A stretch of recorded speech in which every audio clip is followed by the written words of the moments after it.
Marvel Rivals has been out for over a year, and especially with the foundational changes that came in Season 9, Marvel Rivals is a dramatically different game than it was at launch. And whether you're coming from other games or you haven't played Rivals in a long time and need a refresher, this is the perfect video for you in the ultimate beginner's guide to Marvel Rivals. Hi, I'm Coach Mills, and I'm your new Marvel Rivals teacher, and in this video, we're going to teach you everything you need to know so that your Marvel Rivals journey goes as smoothly as possible.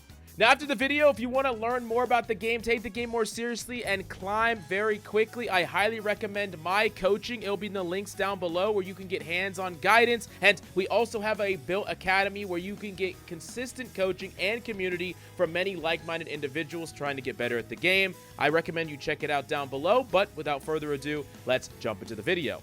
Now, you might be wondering, what is Marvel Rivals? And Marvel Rivals is a hero shooter, specifically an arena hero shooter. But what does that actually mean? This means that there's a large roster of playable characters that is ever expanding. Many characters to choose from that play fundamentally different. Now, even as far as hero shooters are concerned, Rivals is more of a true hero shooter, meaning that every aspect of the characters are different. For example, games like Apex and Valorant, while there are characters with unique abilities, they all use the same type of guns, and you pick them up and find them or equip them through buying them in a certain system. While they're technically hero shooters, they don't have the same flexibility level as Rivals does with every individual character, where some characters are using their fists, swords, or maybe they don't even shoot at all. Even though it is a quote-unquote hero shooter, they don't necessarily have to shoot. Now, success in a hero shooter comes from understanding the abilities that are on certain timings, teamwork, and cohesion working together, and your success is not dictated purely by aim, and in some cases, it's not even a requirement to play many characters. Now, the reason that this is my favorite genre of a competitive game is because you can play your way. Whatever your strengths are, whatever you like to do, you can find it in Marvel Rivals. There is something for everyone, and because there is an ever-expanding roster of characters with new releases happening every month or every other month, you will constantly find new characters that excite you, and specifically things that can fulfill your hero fantasy. Which is why the fusion of Marvel with a hero shooter just makes sense, right? Now, abilities are what your character uses to do things in the game. Get value, make plays. And it's important to understand that every hero is going to have multiple abilities with cooldowns. Cooldowns are how long an ability takes for you to be able to use it again. Sometimes abilities have charges, meaning you can use multiple charges or multiple uses of it before you have to wait longer durations for it to come back up. But generally, using an ability starts a timer before that ability can be used again. Now, with enough playtime, you won't even have to look at your cooldowns to know that they're up. You'll feel it inherently because you're so used to how long abilities take before they're back up. But part of the skill set in hero shooters is learning exactly how long opponents' cooldowns take so that you know key windows where opponents are either vulnerable without access to their powerful ability or threatening because they have an ability that they can use against you. And also, managing cooldowns is a core skill in a hero shooter, making sure that you're trying to get value or do something important with each and every ability, because even though you get them again after a certain amount of time, time is the most valuable resource you have, and wasting them can mean that in a specific window, you don't have any power to do anything about an opponent's play or win your team the game. Now, a new addition as of Season 9 that dramatically increases the amount of content in the game, and in many cases has made Rivals a very different game than it once was, some even dubbing it Marvel Rivals 2, is the new team-up cooldowns and abilities. Now, specifically, every single character is going to be able to pick one of two abilities that correspond with a team-up or another character in the game. Now, this means that you can pick it and get access to an ability right away. In some cases, it will be an ability that you get to use and has a cooldown, and in other cases, it will replace an existing ability that you have already. Now, this will have a base effect. Even if the team up cooldown doesn't actually have a person on your team playing that character, you still get something. You still get an ability, but that effect is amplified when you have a person that plays that character on your team. For an example, Punisher can choose the Rocket team up, and even without a Rocket in play, he has an ability that he can throw down, and he gets rapid fire, where his guns, both of them, his primary and his shotgun,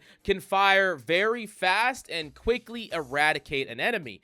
But if Rocket is in play, he gets an enhanced effect where in addition to those things, he also gets infinite ammo, making the effect even more powerful. This means that you can mix and match and decide exactly what team up you want to have in any given situation, and in some cases, there's going to be very powerful team ups that you want to use every single time regardless of who's on your team. And learning these, experimenting with them, and finding your favorite ones is part of the exploratory process of hero shooters and getting better in general. Now, we do need to talk about different types of abilities, and there are two. There are passive abilities and active abilities. So passive abilities are always on, or they're automatically triggered. This is not something that you have to spend, but something that you have. And as an example, it would be like Iron Fist's ability to run on walls. This doesn't trigger any specific cooldown, but it's something that he can do all the time, which adds to his uniqueness as a character, but also gives him something that he can do that doesn't require him to consume an ability and put it on cooldown. Some of these range from quality of life things that make the character feel more like the hero that you imagine them to be, or some of these are extremely powerful that give your character a fundamental advantage in combat. Now, the other type of ability is the active abilities, and as the name suggests, these are abilities you have to manually activate. You have to press a button and deliberately use them, putting them on cooldown in order to activate them. Now, these are exactly what you need to learn. You need to learn the timing of your specific character. I wouldn't worry too much about learning it right away. You're going to learn it intuitively as you play the character more. You're going to want to learn exactly when the best time to use these are, and try your best not to waste them. If you use an ability in one spot, you're going to have a large window where you don't have it, and you might need it later. So finding the best situations to have it, and also understand that your character is stronger with abilities and weaker without them. So this might reflect how aggressive you play, and is a very important part of positioning, which is one of the integral things to learn to try to get better at hero shooters. Now, there are super abilities, or what we call ultimates, and how these work is as the game progresses, you will slowly earn your ultimate, but you can also get it in other ways. You can deal damage, you can heal your team, and you can hit enemies with abilities, also dealing damage, and these things will generate your ultimate. And once you have your ultimate, using it will make it so you have to restart and rebuild that ultimate back up. So you get these a lot less often than other abilities, and they require you to actually do things in the game in order to get them. If you just stand around and let it build up passively, you're going to get your ultimates very slow, and as you can imagine, the more ultimates you use, the better, because these are very, very powerful. And these can often swing entire games or team fights. They can secure multiple kills, they can completely save your team, or flip a fight where you've lost 2 people on your team and you press an ultimate and all of a sudden you kill 2 people and win the game. They do all sorts of things like healing your team, allowing you aimbot while you're flying, or even resurrecting your teammates from the dead. Ultimates are so strong, and how you use them can largely dictate how your games go and whether you win or lose. Now, the next thing I want to talk about is Marvelrivals roles, because Marvelrivals has 3 core roles similar to support, tank, and DPS from other games, but with important differences. The first one is strategist support, the second one is vanguard or tank, and the third one is duelist or DPS. Let's break down the differences with each one. Now, first off is the strategist, and their primary strength is their ability to heal teammates and keep teammates alive. Everyone has a health resource that can be shot down or depleted, and if you have a support, they can heal that right back up, basically negating what was done to your team and allowing your teammates to go right back in the action. Now, also, supports have very powerful utility abilities, and this can range from all sorts of things, like teleports, to revives, to buffs to your team, movement abilities, and so much more. Sometimes supports even have abilities that just allow you to kill the enemy team, and I want you to have this mindset when you're going into the game. Supports are not healers. Your job isn't to heal. That's one of the many things you can do, but some supports have abilities to deal damage, get kills, make plays, and in a lot of ways, supports are high impact decision makers, where you have so much powerful things you can do, trying to figure out what's the most optimal thing to do, and committing to that play is how you're going to get the most value and win games. Now, next is the Vanguard, the tank. The primary strengths is high health and survivability. These characters have the health totals to contest certain objectives and take damage from the enemy team without just falling over and dying. They can absorb damage for the team and also create space, which is a very important concept. Space are the areas of the map that you want to play through, occupy, heal through, and deal damage from. So it's basically all the places on a map that you want. You want to hold, you want to contest. And the thing about tanks having really high health totals, survivability, and even damage as well, this means that wherever they go, a squishy or a low HP character oftentimes cannot stay where they're staying. Basically, they can go and claim areas that allow their team to then flood those areas and use them to be effective. You got to think about like tanks are planting the flag and saying, this is our area, we're fighting from this area now. And this is why tanks are one of the most important jobs in the game, because they contest the spaces that everyone else wants. On top of that, there are core objectives, which we will talk about a bit later, that you need to contest, whether it's a payload or a point on a map that you have to hold King of the Hill style. Tanks are the best equipped to do those things because tanks have high health total and they're not gonna die, like we talked about before. Now, the last role, but certainly not least, the duelist role, or the DPS. Their primary strength is high damage output, strong 1v1 potential, and playmaking ability. These are the characters that get to get all the kills. They're the characters that get to go playmake and try to kill the enemy team, try to get a pick off or someone that dies first in any given team fight of 6v6. And while not as survivable as tanks and don't have as much utility value as supports, duelists undoubtedly have the ability to kill you more than any other character does. Now, they get value in other ways besides just securing kills, like pressuring enemy backlines or capitalizing on openings created by the tanks or supports. If your tank is your shield or armor, your supports are your spear that allows you to javelin into the enemy team and secure value in the form of kills, pressure, or a one-team fight. Now, there's actually a lot of overlap between the roles, and there's many characters that can do a little bit of every single thing. So it's important to find the characters that you like to play, more importantly than finding the role you like to play, in my personal opinion, because your role will come to you eventually, but every hero plays uniquely, and you might like one hero regardless of the role they're in. Now, before we move on, there is one more thing you need to know. There is a special kind of HP added to the game in Season 9 called Overhealth. And this is a shield that if you take damage, this will be able to be healed back up. But if you stay out of combat for a certain amount of time, you will slowly generate your healing back without the need of a support. This is typically given to mobility characters and allows you to be more independent from your supports and allows supports to not need to help you as much, at least with healing, and frees up both of you to be a bit more independent or do non-healing things that don't rely directly on each other. Now let's talk about heroes, synergies, and team compositions. We talked earlier about how certain characters on your team can unlock the second form of certain team-up abilities, but there are also just inherent synergies that you have within characters, and the easiest way to describe this is an overlapping of a game plan. If characters want to accomplish the same thing, they typically have an exponential effect where they both help each other accomplish that thing, and they could do it easier. Think about lifting a boat, right? One person lifting a boat is really difficult. Two people is exponentially easier than one person, and the more people you add on the job, the less and less the load becomes till it's comically easy to pick up that boat. Very similar to how hero shooters are, where one person doing something is very difficult, but get 2 or 3 people trying to accomplish the same goal, whether that is shooting a certain character or diving into a backline, and all of the sudden the job becomes very easy and very quick, giving you more time to do more things. Now, as far as the strengths and weaknesses of certain characters, you have to understand that every hero has matchups that they excel in or are weak against. Certain characters have advantages naturally because of how the character is designed against others while being weak to other characters. Black Panther, for example, has a overwhelming strength against a character like Jeff the Shark because he has easy combos that can kill the shark even if he runs underground, which is his primary way to run away against most characters. But at the same time, he has a really bad matchup against the Thing, who has an ability that prevents movement, which is the entire thing that Black Panther wants to do. Now, learning these matchups over time is extremely important because once you know these matchups, you can pick better fights, avoid bad engagements, and play around enemy cooldowns far better.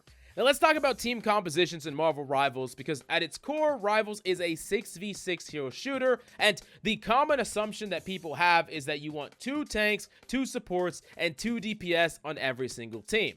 The reality of that, though, is that 2-2-2 is not always optimal. While our brain goes to a balance of every role is the best, this is not always the case.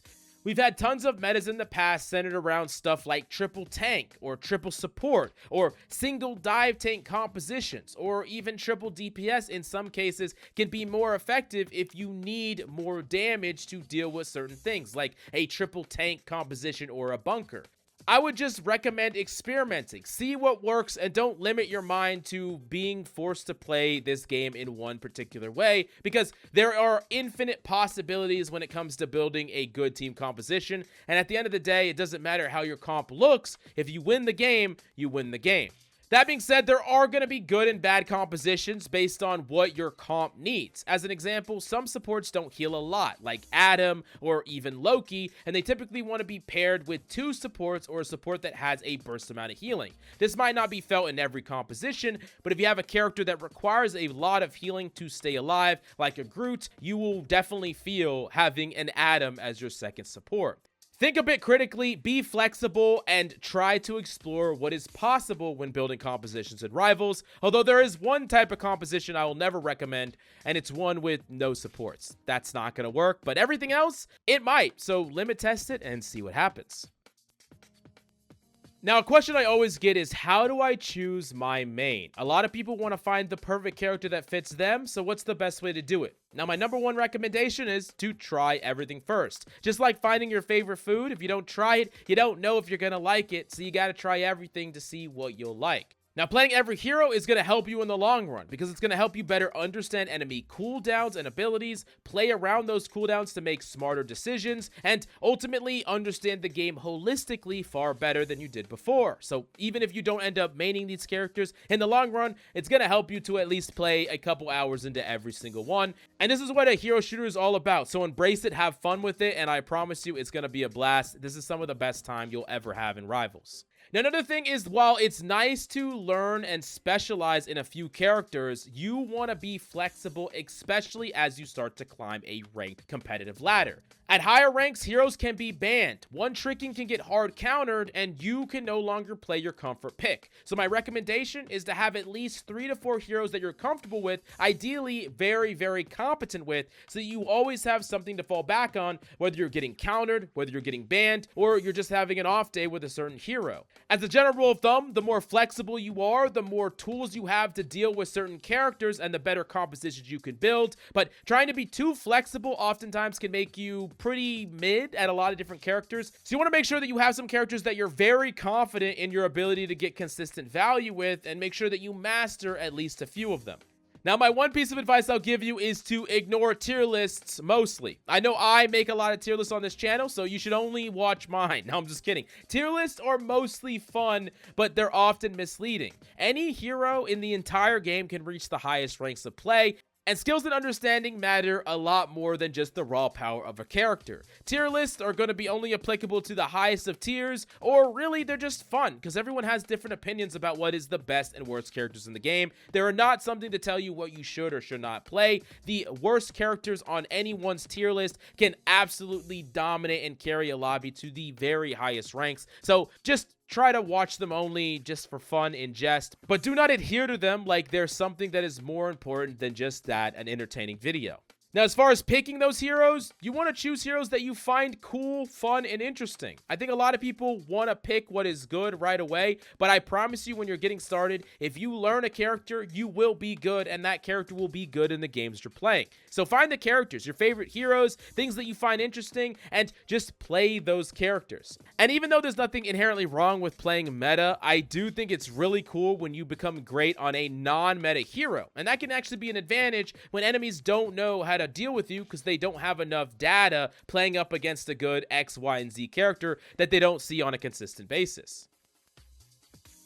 Now, next up, we're going to talk about game modes and maps. There are 3 core types of game modes in Marvel Rivals. First off is Convoy or Payload, which is an escort or stopping a moving objective. As you stand on the objective, it moves a bit faster, up to 3 players, but it still moves even with no one on it. Once the enemy team capture it, it will stop moving.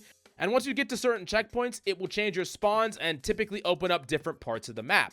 Now, understand that the most important times to challenge these payloads are when they are about to change spawns and open up further parts of the map. These are the times where you want to put it all on the line, use your ultimates and abilities to try to deny the enemy from going any further. Because in addition to opening up parts of the maps and changing that respawn closer, which means you can't fight them there anymore, it also gives them more time to potentially push even further and capture even farther. And when it flips attack and defense, you then have to match what they did, and you want to make it as easy on yourself as possible by stopping them early.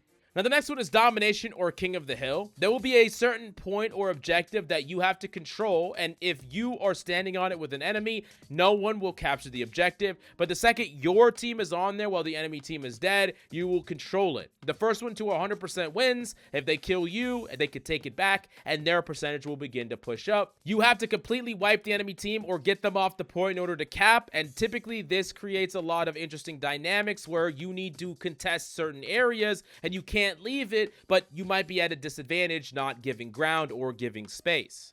Now, in Domination, it's first 2 out of 3, so you do get to play again even if you lose that first map, and your ultimate will carry over, so if you're about to lose the first map with no chance of victory, you would rather take that ultimate with you into the second map to give you a higher chance of winning that first fight and capturing the point first. Now, last up is Convergence, which is a capture point that you have to achieve and hold, and once you capture it, you then turn into a payload that moves forward. It basically is a capture point into a convoy. Very interesting hybrid mode.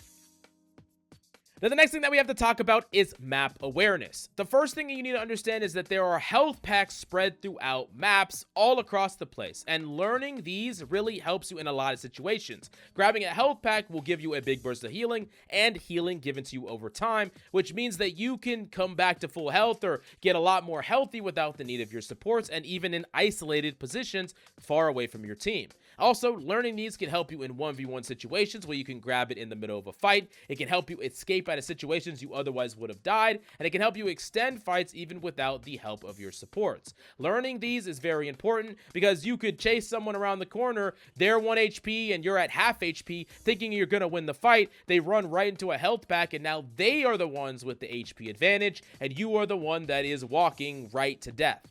Also, learning maps is going to be really important because you're going to learn flank routes. Most chokes have alternate paths, and sometimes trying to push through a choke that the entire enemy is focusing on and stuffing bodies, tank bodies in can be very difficult, but taking an alternate path can give you a line to the objectives or to shoot at the enemy without going right through this main choke. Mobility heroes are characters that have a lot of ways to move around the map, excel at flanking, and can take these alternate paths to try to break up stalemates, avoid ability spam, or even just generate a kill.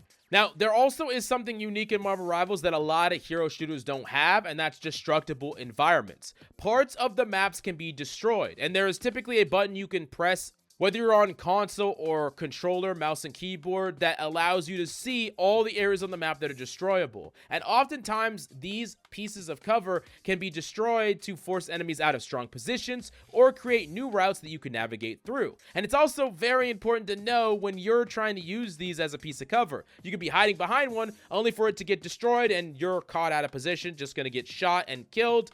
And in some cases, even the floor below you can collapse from underneath you, leaving you down into the enemy's grasp. And learning these destructible environments is part of learning the maps as a whole. Now, the last thing we'll talk about as far as maps are concerned are bounce pads. These are very useful to take high ground. You step into them, they launch you up. This is really useful for contesting enemy positions or taking control of certain high grounds before pushing an objective. Understand that in a lot of ways, objectives are a means to an end, and you want to take the good position that allows you to be more effective by getting kills, dealing damage, or holding space, only to get that advantage before you try to take an objective.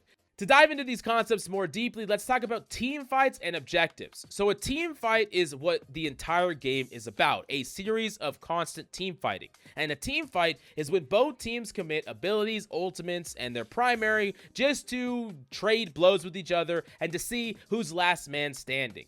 Like we talked about with King of the Hill, you only get to take control of the objective when everyone on the enemy team is dead or off the point. This means that oftentimes a team fight is a fight to the death for both teams to see who comes out on top. And winning the fight is often more important than touching the objective. To give you an example, let's say 6 people jump onto the objective in a King of the Hill situation. Now, you as an individual could run in to stop them from taking it, but then you're going to put yourself right in the middle of 6 enemy characters, which means you'll die right away.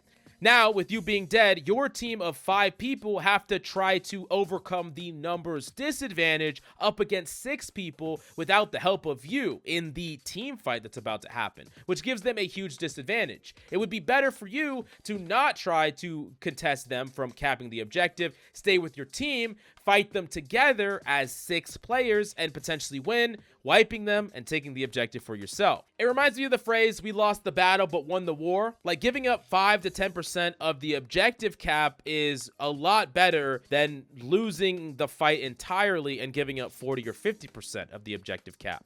Now, when talking about objectives, let's talk about smart versus desperate plays. So first off, there is temporary progress, which is either early percentage or small payload movement. And then there is the locked-in progress, the checkpoints, spawn changes, and these cannot be undone even if you win after the fact. Understand that those fights, fighting over those things, are more important, the locked-in progress, than fighting over the temporary progress. And trying to overemphasize the temporary progress, even at a disadvantage of team fighting or fighting with your team as a whole, can definitely be the difference between winning or losing.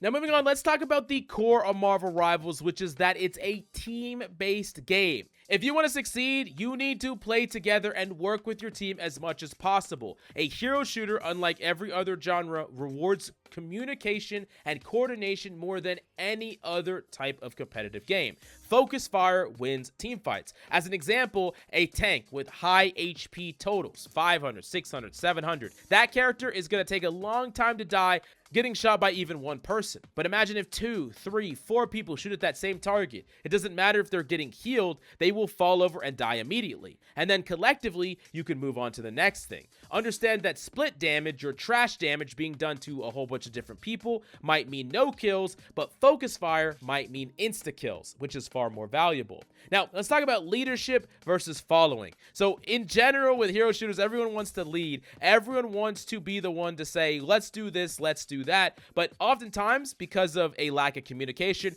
or people just wanting to do their own thing, sometimes leading is not the way to make your team the most cohesive. Oftentimes, supporting a teammate's play, looking what they're doing and trying to add on to that can be better than you doing your own individual thing with 5 other teammates also all doing their own individual thing. If one person is doing the same thing as another person, this makes that exponentially better, and you should be looking to create that sometimes. But in other cases, if you have communication, you could take the reins of a team and lead it with comms or lead it with your game plans. Now, last up, let's talk about resource exchange. Rivals plays a lot more like Dota or League of Legends than a traditional FPS. You're constantly trading cooldowns, healing, HP, and ultimates. This is not a game just to see who's shooting better, even though shooting can disproportionately bait out some of these things, the healing, the cooldowns, the HP. It's not the end-all be-all. In fact, it's just one small part in the big picture that is a hero shooter, a resource exchange game. And at the end of the day, efficiency wins games, not just raw aim.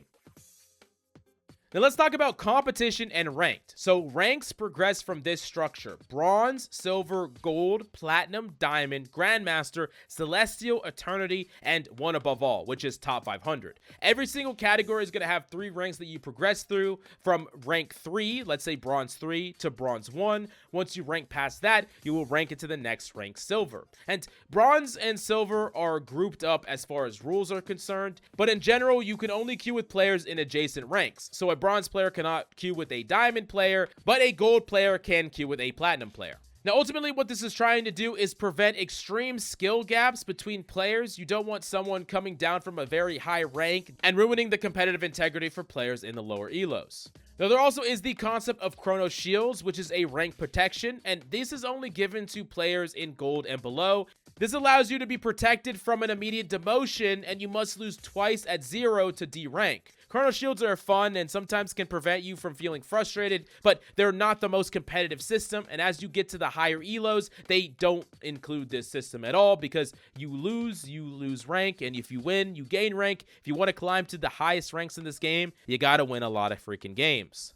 Now, once you get to gold rank, there is the new hero ban system that's introduced, and both teams will get to ban 3 heroes each. Now, there is the ability currently to double ban, but at the time of you hearing this, that might not be the case where both teams can ban the same hero. But regardless, you get to decide what characters you do not want to have in your game. Now, this allows you to eliminate some of the most powerful characters at any given patch, but it also allows you to ban around the characters that you like to play. Maybe you really like to play that Black Panther we talked about before, but you want to ban his hardest counter, the Thing, so that you're more freed up and harder to deal with. You could also ban around whatever your tank, DPS, or supports are playing, denying certain characters that are threats, or finding the thing that deals with you the best and banning that out. Understand that the ban system forces players to have flexibility and deeper hero pools, and the more deep your hero pool is, and the better you can play characters at a high level, the less and less a ban system will even affect you at all.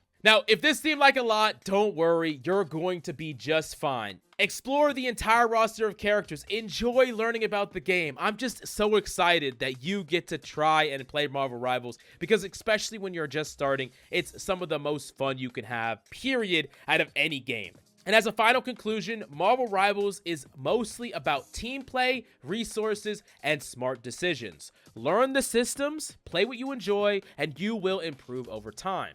Now, if you've made it to the end, I hope I've earned your subscription, and I would highly recommend you doing so because I post a lot of advanced guides where we break down heroes, comps, metas, and more things you need to know about game sense, positioning, and mechanics. So if you want to become the best player you can be and learn more about Rivals along the way, definitely smash the subscribe. Check me out on Twitch if you want to see some gameplay and ask me any question. And of course, my private coaching links will be in the description down below. But thank you so much for coming by. I hope you learned something and enjoyed this video, and I'll see you next time.